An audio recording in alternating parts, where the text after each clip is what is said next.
다 함께 사도신경으로 우리 신앙을 고백하며 새벽기도회를 시작하겠습니다.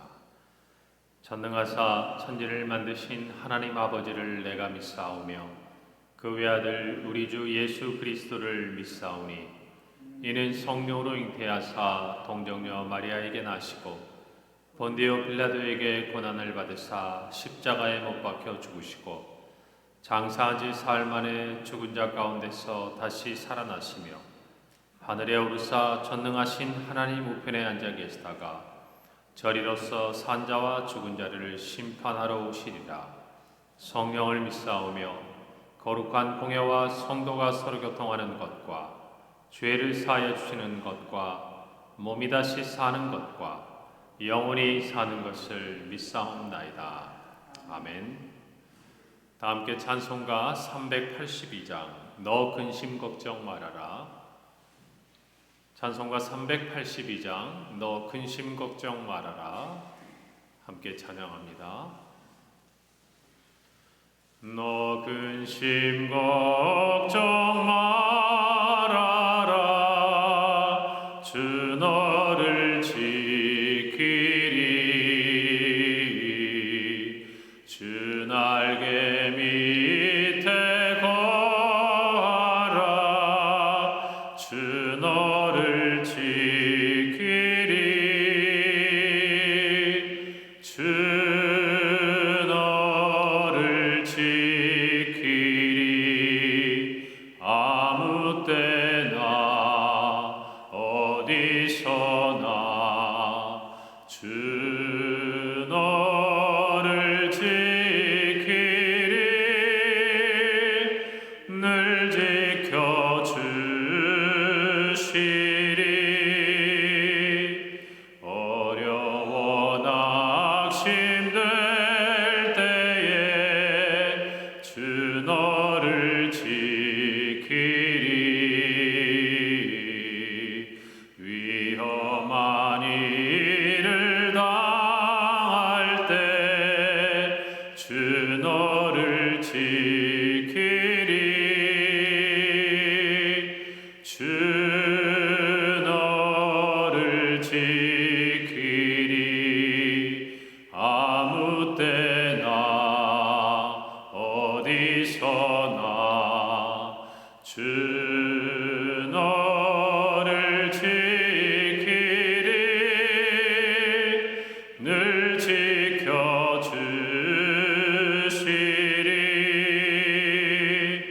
너 쓸 것 미리 아시고 주 너를 지키리. 구하는 것을 주시며 주 너를 지키리. 주 너를 지키리. 아무 때나 어디서나 주 너를 지키리. 늘 지켜주시리.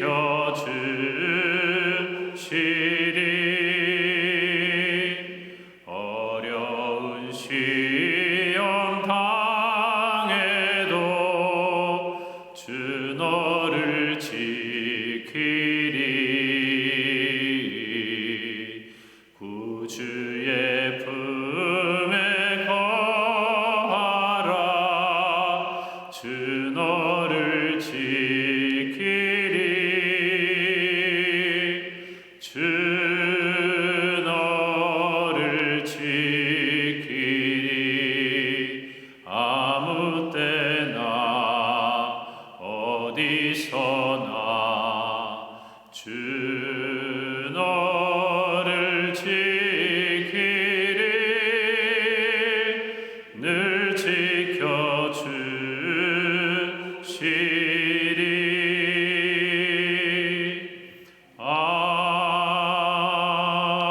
아멘. 하나님 말씀 잠언 11장 1절부터 15절 말씀입니다. 구약성경 921페이지 잠언 11장 1절부터 15절 말씀입니다. 제가 봉독하고 마지막 절 합독하겠습니다. 속이는 저울은 여호와께서 미워하시나 공평한 추는 그가 기뻐하시느니라. 교만이 오면 욕도 오거니와 겸손한 자에게는 지혜가 있느니라. 정직한 자의 성실은 자기를 인도하거니와 사악한 자의 패역은 자기를 망하게 하느니라. 재물은 진노하시는 날에 무익하나 공의는 죽음에서 건지느니라. 완전한 자의 공의는 자기의 길을 곧게 하려니와 악한 자는 자기의 악으로 말미암아 넘어지리라. 정직한 자의 공의는 자기를 건지려니와 사악한 자는 자기의 악에 삽히리라. 악인은 죽을 때에 그 소망이 끊어지나니 불의의 소망이 없어지느니라. 의인은 환난에서 구원을 얻으나 악인은 자기의 길로 가느니라. 악인의 입으로 그의 이웃을 망하게 하여도 의인은 그의 지식으로 말미암아 구원을 얻느니라. 의인이 형통하면 성읍이 즐거워하고 악인이 패망하면 기뻐 외치느니라. 성읍은 정직한 자의 축복으로 인하여 진흥하고 악한 자의 입으로 말미암아 무너지느니라. 지혜 없는 자는 그의 이웃을 멸시하나 명철한 자는 잠잠하느니라. 두루다니며 한담하는 자는 남의 비밀을 누설하나 마음이 신실한 자는 그런 것을 숨기느니라. 지략이 없으면 백성이 망하여도 지략이 많으면 평안을 누리느니라. 함께 읽습니다. 타인을 위하여 보증이 되는 자는 손해를 당하여도 보증이 되기를 싫어하는 자는 평안하니라. 아멘. 오늘 1절 말씀에 속이는 저울은 여호와께서 미워하시나 공평한 추는 그가 기뻐하시느니라. 공평한 추는 어떻게 보면 당연한 것입니다. 그럼에도 하나님은 그것을 기뻐하십니다. 반대로 속이는 저울은 여호와께서 미워하십니다.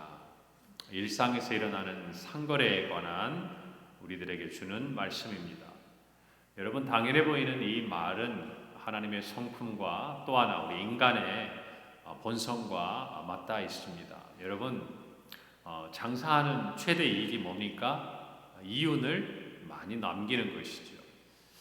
자신이 많은 이윤을 남기기 위해서 장사하고 또 사람들은 일을 하고자 합니다. 그러는 과정 속에서 자연스럽게 우리의 마음속에 찾아오는 유혹이 하나 있죠. 더 많은 이윤을 추구하기 위해서 다른 사람들을 속이기까지 정말 그것들을 서슴지 않는다는 것이죠. 오늘날 음식이라든지 여러 가지가 보십시오. 사람이 먹어서는 안 되는 것들을 그 안에 넣어서까지라도 자기들의 이윤을 극대화하려고 하는 일들이 우리 가까운 나라에서도 종종 일어나고 또 우리나라 안에서도 그리 다르지 않습니다. 요즘에 여러 가지 부동산이라든지 이런 부분도 보면 참 사람들을 속이고 자기 이윤을 찾고자 함으로 많은 사람들의 삶을 힘들게 하는 일들이 얼마나 많은지 모르겠습니다. 여러분, 하나님께서는 속이는 것을 싫어하십니다. 그것을 여러분 모두가 아셔야 돼요. 왜냐하면 이 기본적인 마음은 이익과 자기의 모든 유익을 자기 스스로 만들어내고자 하는 사람들의 욕망에 근거하기 때문이에요. 여러분, 한 가지 여쭤보겠습니다. 우리의 모든 복은 어디에서 옵니까? 하나님으로부터 옵니다. 이것을 저와 여러분이 아셔야 돼요. 우리가 땀을 흘립니다. 우리가 일을 합니다. 여러분, 그럼에도 불구하고 우리의 모든 복은 하나님으로부터 옵니다. 이 사실을 잊어버리면 우리는 이런 유혹에 빠지기가 쉬운 것입니다. 내가 수고하고 내가 애써서 내가 얻을 수 있다고 생각하는 자는 다른 사람들을 속여서까지라도 이윤을 얻으려고 하는 유혹 앞에 항상 서 있다라는 것이죠. 그러나 반대로 그것이 당연한 일이지만 우리가 하나님께서 그 모든 일을 지켜보고 계실 뿐 아니라 우리의 모든 복이 하나님께 있다라고 생각하는 사람은 이윤보다 중요한 게 있습니다. 이 세상에 우리가 추구하는 물질보다 부함보다 중요한 것이 있습니다. 그것은 바로 하나님의 인정입니다. 여러분, 그것 아닙니까? 우리가 많은 돈을 모아도 어떤 사람은 존경합니다. 어떤 사람은 그의 전기를 읽고 많은 사람이 따르고자 합니다. 여러분, 그러나 어떤 사람은 손가락질을 받습니다. 왜 그렇습니까? 그가 부를 추구하는 모든 과정이 드러났을 때 사람들은 그 일에 대해서 평가하는 것이고 판단하는 것입니다. 여러분, 저와 여러분이 이 땅에 살아가면서 부함이, 이 땅에 우리가 얻고자 하는 경제적인 이익이 우리의 목표가 아니라는 것을 분명히 아셔야 합니다. 우리의 일용할 양식도 하나님이 주시는 것입니다.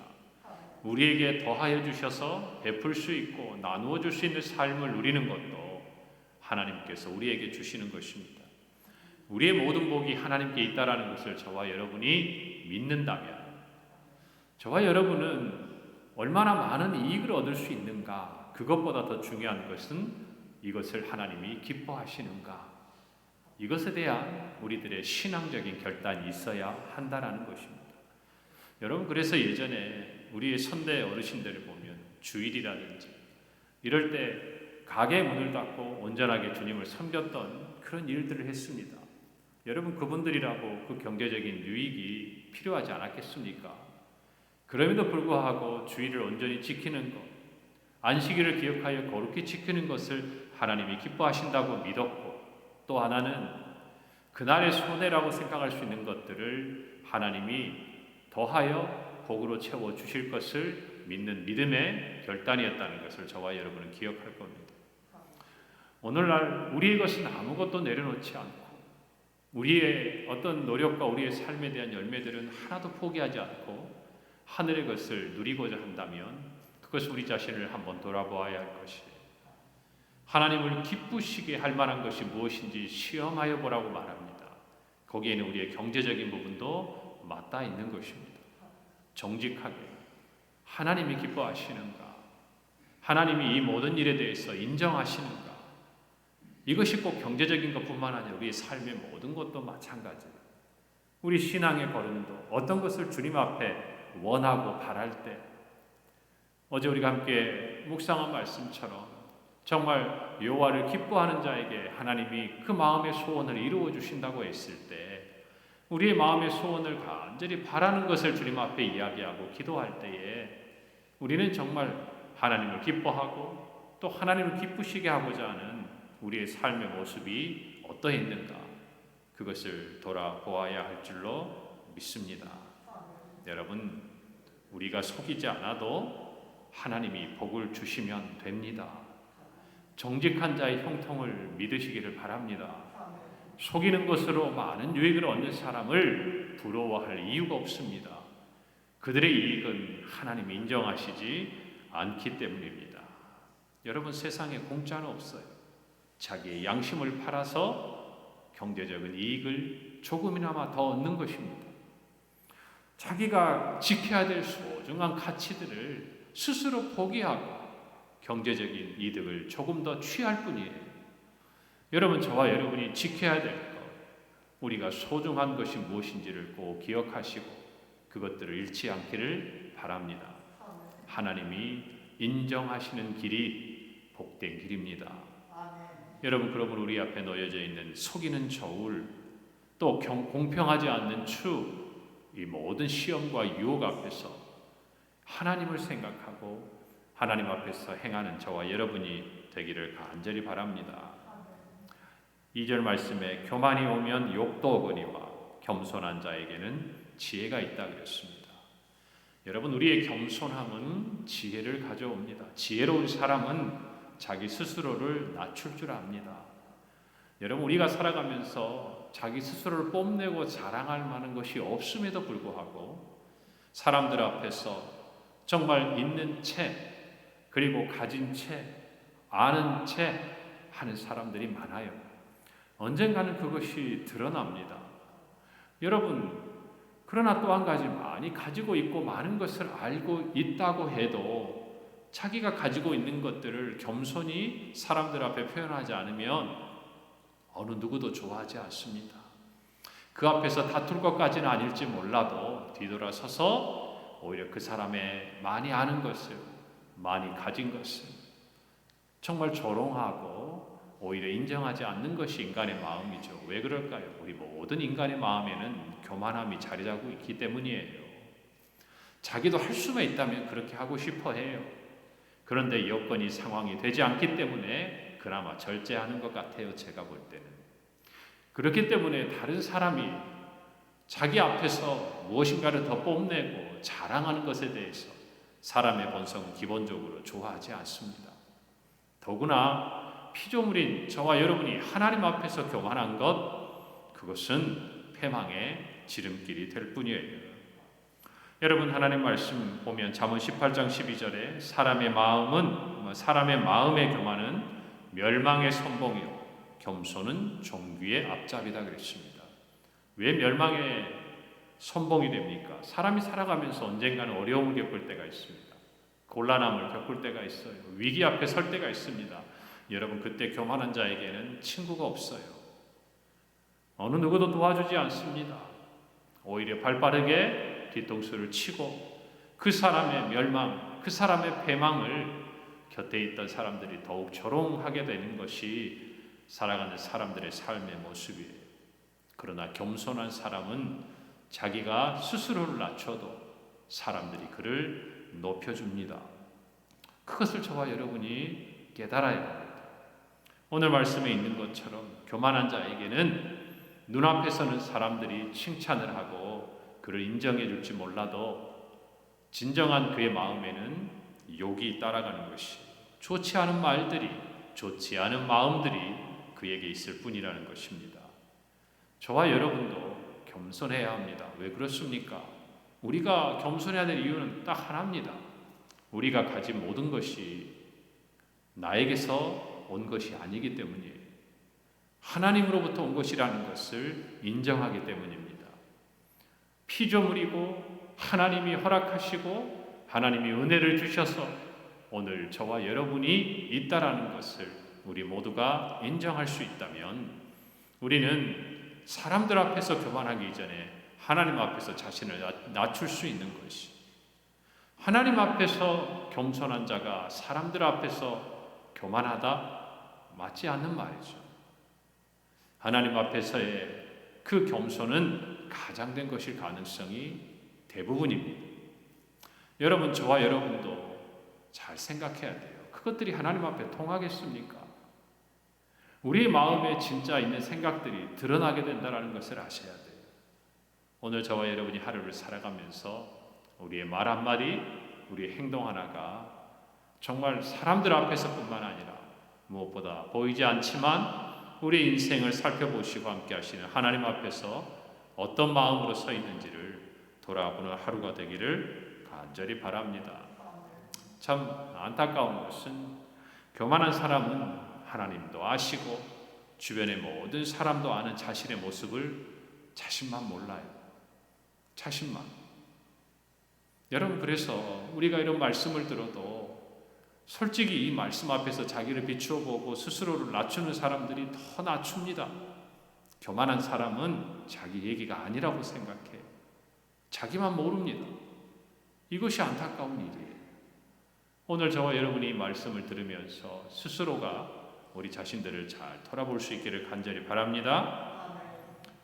그리고 9절부터 11절 말씀은 정말 의인과 또 악인의 삶을 비교해 가면서 그것이 단순히 개인에게 머물지 않는다는 것을 이야기합니다.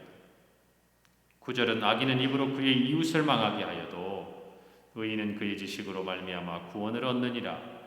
의인이 형통하면 성읍이 즐거워하고 악인이 패망하면 기뻐 외치느니라. 성읍은 정직한 자의 축복으로 인하여 진흥하고 악한 자의 입으로 말미암아 무너지느니라.